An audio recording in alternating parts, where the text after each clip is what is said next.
Plus, a rider ends up in the hospital after an encounter with a wicked trap set on a city bike trail.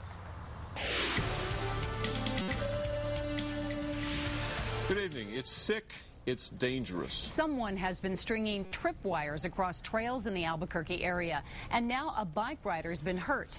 News 13's Jim Winchester joins us live from a city bike trail tonight with details. And Diane, to say the least, what's happened on a lot of these bike trails this week in Albuquerque is completely out of line. Everybody on a multi-use path needs to be alert. These paths for recreation and enjoyment have been the target of 3 separate tripwire incidents this week. At the beginning of the week, it was a wire strung a foot off the ground across a path in Corrales. No one was hurt. Then midweek, a second wire found on the path near Balloon Fiesta Park.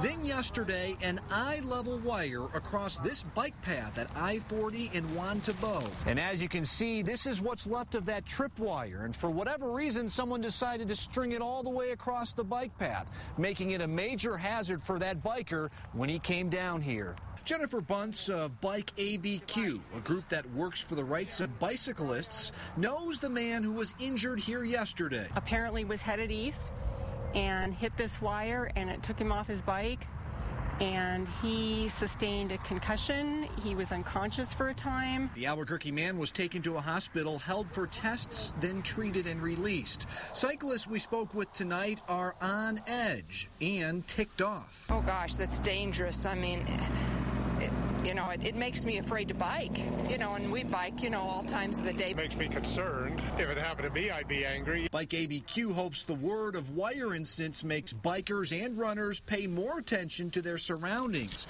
What they really want is whoever's doing this to stop. That it's really serious. If somebody sustains head trauma, it's so serious, and that can be life-threatening. And Bike ABQ says they hope that these incidents don't scare people from using these bike paths. In fact, they say the more people that come out here and use these paths, the more eyes they're out here, and that keeps everyone a lot more safe. Diane, back to you. All right, thank you, Jim. Now, if police catch whoever's doing this, that person could face some very serious charges.